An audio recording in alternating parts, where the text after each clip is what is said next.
9월 2일 오늘의 말씀은 열왕기하 1장 13절에서 18절입니다.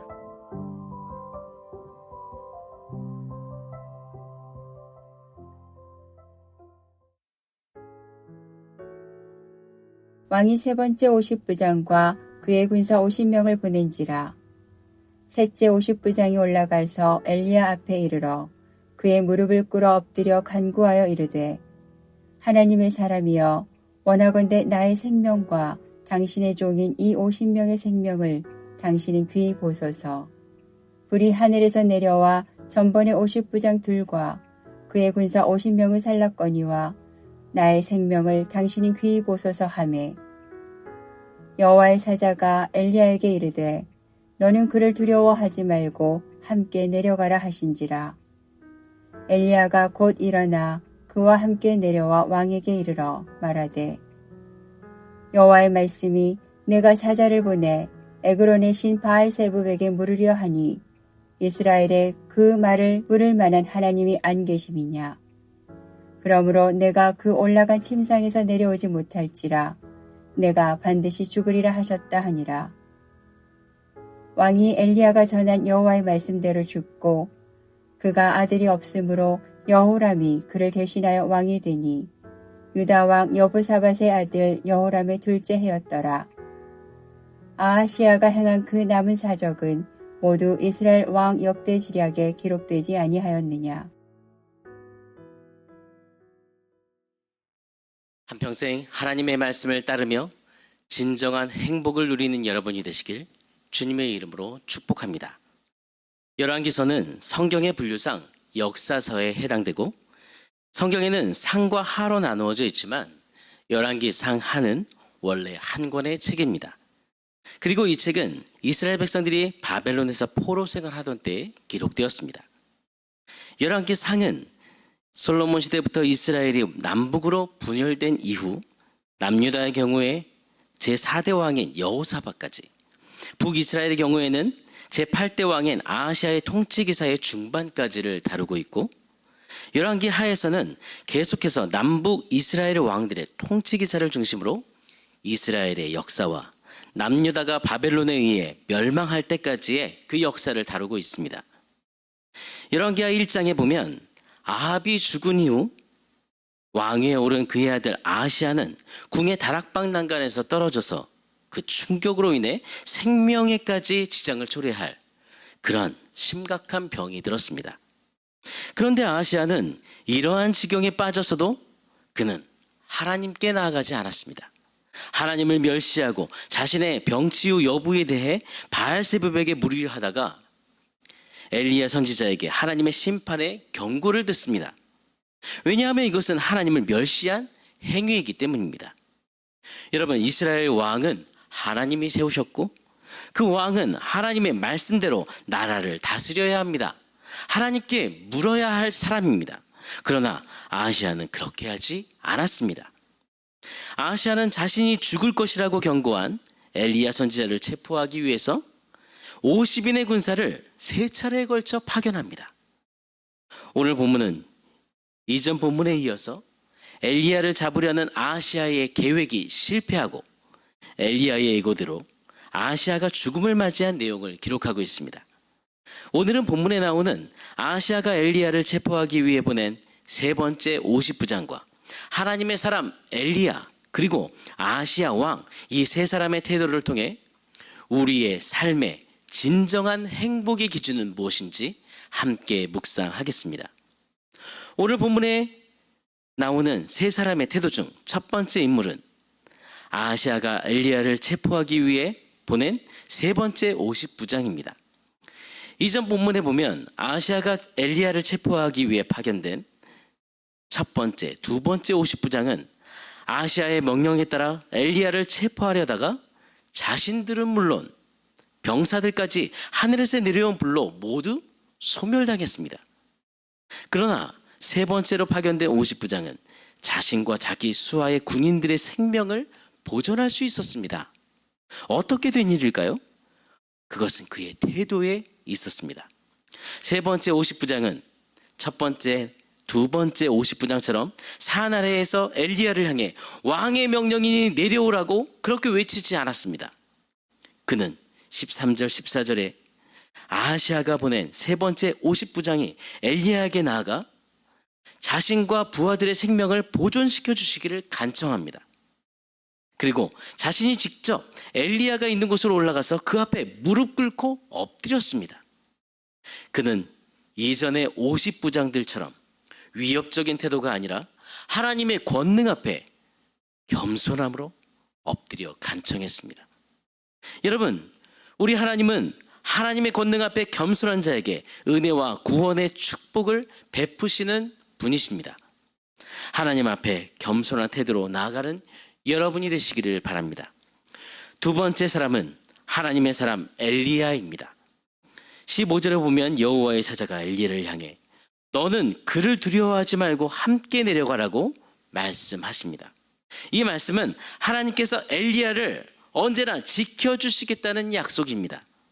여러분, 지금 엘리야가 처한 상황이 어떤 상황입니까? 아하시아 왕이 자기를 잡기 위해서 군사들을 3번이나 거듭 파견한 상황입니다. 그리고 엘리야가 아하시아 왕에게 가면 생명을 보장받을 수 없는 그런 위급한 상황입니다. 그러나 엘리야는 곧바로 일어나 하나님의 명령에 따라서 그와 함께 내려가서 아하시아 왕에게 갑니다.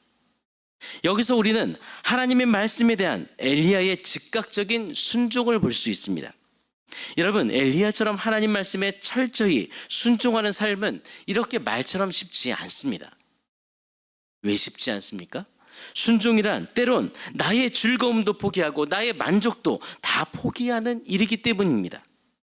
그러나 엘리야처럼 하나님의 말씀에 따라 순종할 때 우리의 삶에 진정한 만족이 있고 하나님이 주시는 진정한 안전이 있고 하나님이 주시는 진정한 행복이 있습니다. 엘리야처럼 주님의 말씀에 따라 사는 복된 인생을 살아가시기를 바랍니다. 마지막 세 번째 사람은 아하시아 왕입니다. 이전에 아하시아가 하나님을 멸시하고 자신의 병치유 여부에 대해 바알세불에게 물으려 하다가 엘리야 선지자에게 하나님의 심판의 경고를 들은 적이 있습니다. 16절에 보면 왕궁으로 내려간 엘리야는 아하시아를 향해 동일한 하나님의 말씀을 선포합니다.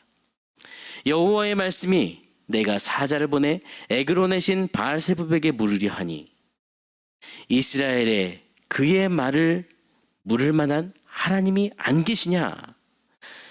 그러므로 내가 그 올라간 침상에서 내려오지 못할지라 내가 반드시 죽으리라. 아하시아는 자신의 죽음을 선언한 엘리야 선지자의 말을 듣고도 어떻게 했습니까? 회개하지 않았습니다. 회개하기는커녕 도리어 엘리야를 체포하려고 했습니다. 그래서 그는 가증한 우상을 따르다가 죽을 병을 얻고서도 깨닫지 못하고 결국 하나님을 멸시하고 가증한 우상을 끝까지 의지하고 따랐던 아하시아는 하나님이 말씀하신 대로 엘리야가 선포한 대로 침상에서 내려오지도 못하고 죽었습니다. 여러분, 우리의 삶의 진정한 행복의 기준은 무엇입니까?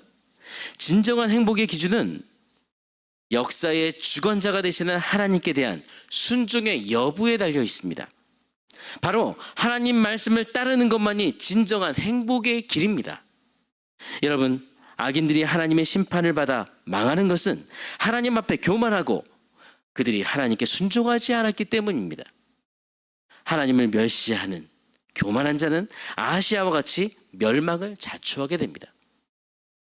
아하시아처럼 하나님을 버리고 우상 숭배에 빠져 헛된 인생을 살지 말고 엘리야처럼 하나님을 신뢰하고 말씀에 순종하며 진정한 행복을 누리는 여러분이 되시기를 바랍니다.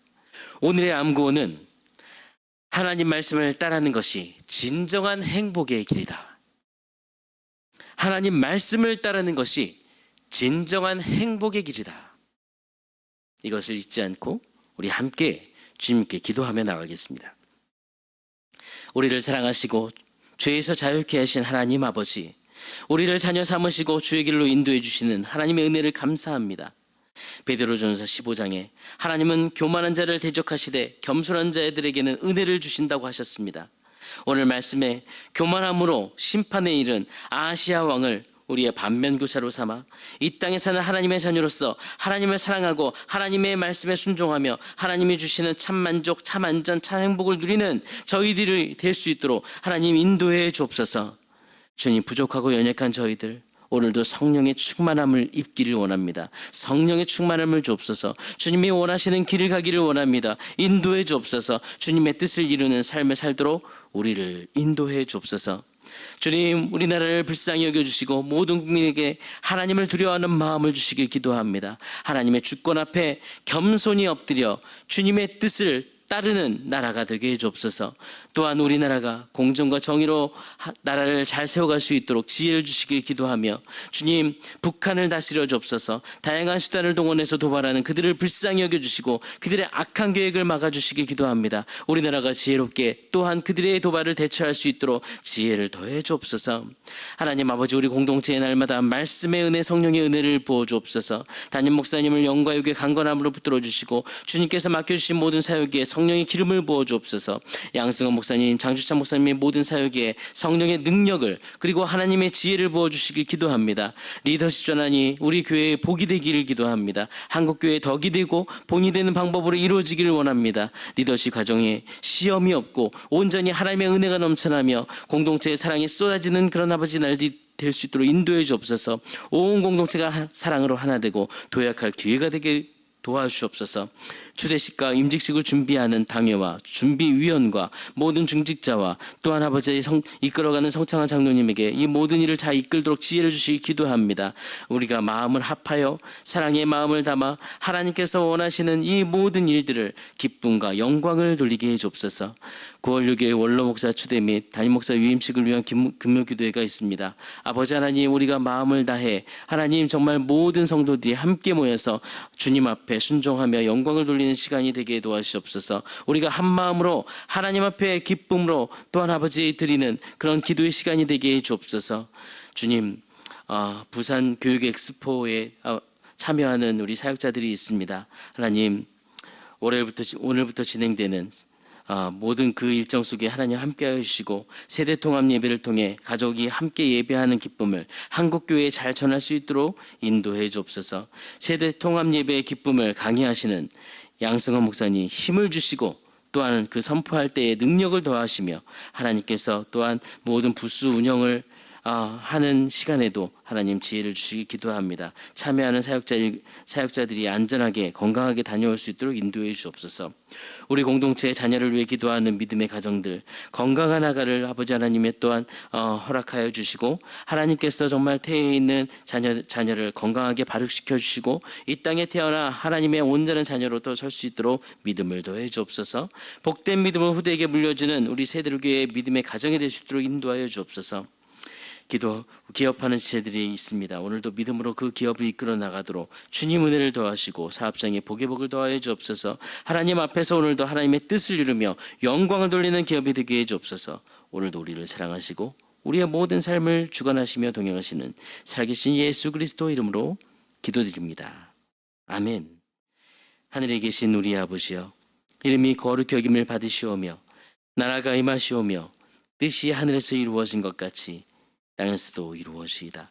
오늘 우리에게 용한 양식을 주시옵고 우리가 우리에게 죄 지은 자를 사하여 준 것 같이 우리 죄를 사하여 주시옵고 우리를 시험에 들게 하지 마시옵고 다만 악에서 구하시옵소서. 나라와 권세와 영광이 아버지께 영원히 있사옵나이다. 아멘.